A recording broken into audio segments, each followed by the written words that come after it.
Değerli dostlar, o balkonlu bölüm sonradan inşa edilmiştir. 1740 tarihlidir. Padişahların namaz kılması için özel bölüm olarak yapılmıştır. Büyük camilerde, padişah camilerinde hünkâr mahfilleri yer alır. Günümüzde bu camekanlı bölüm imamların odası şeklinde kullanılıyor. Üst kısmı hünkâr mahfili konumunda. Ve bakın orada bir camekan içerisinde sergilenen bir örtü yer alır. Çok önemlidir. Diğer görselimizi görelim, yakından görelim bu örtüyü. Kabe'nin kapı örtüsü Ulu Cami'de yer alır. 1517 yılında Yavuz Sultan Selim tarafından Mısır Seferi dönüşünde bakın değerli dostlar Kabe'nin kapı örtüsü getirilmiş, Ulu Cami'ye asılmıştır. Restorasyon sonrası değerli dostlar burada camekan içerisinde sergilenmeye başlandı. Peki niçin Ulu Cami'de Kabe kapı örtüsü var?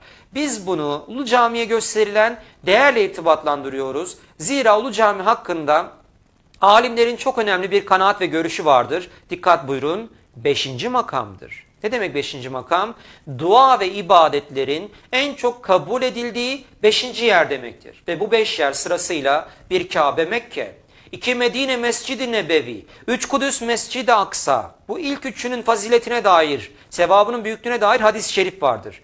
4. olarak İslam alimleri Suriye Şam Mescid-i Emevi'yi ve 5. olarak da Bursa Ulu Camii'yi ifade ederler. Gerçi 5. Harem-i Şerif olarak Diyarbakır Ulu Camii'yi de ifade eden alimler vardır. Bursa Ulu Cami hakkında İsmail Hakkı Bursevi Hazretleri'nin Ferah-ı Ruh adlı eserinde 5. makam olduğu bu şekliyle ifade edilir. Bakın değerli dostlar, Türkiye'mizdeki dua ve ibadetlerin en çok kabul edildiği yerlerden en önemlisi Bursa Ulu Cami'dir diyoruz ve sizlere mutlaka Ulu Cami'yi ziyaret etmenizi, orada bir dua ve ibadet etmenizi tavsiye etmiş oluyoruz.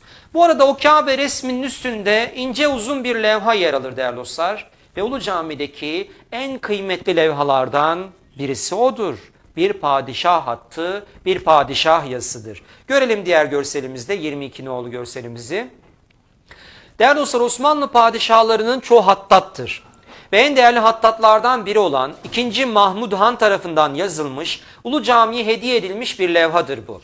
2. Mahmud'un adli mahlası vardır ve bu levha adaletle ilgili bir ayet-i kerimedir. Nisa suresinin 58. ayetinde geçer. Ve izâ hakemtüm beynennâsen tahkum bil adl yazar. Meali, Allah insanlar arasında yönetici olduğunuz zaman adalete uygun hüküm vermenizi emreder mealindedir.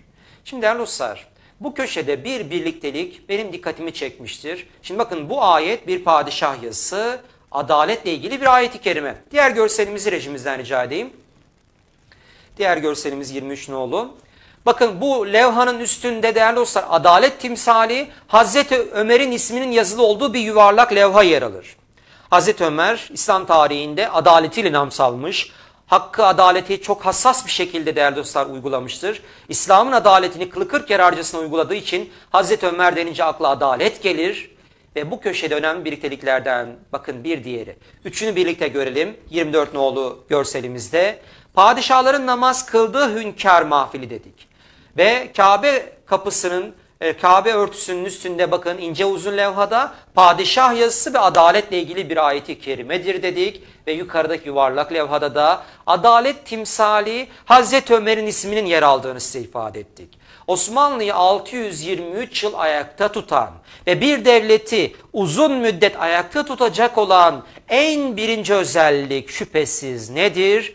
Adalettir diyoruz.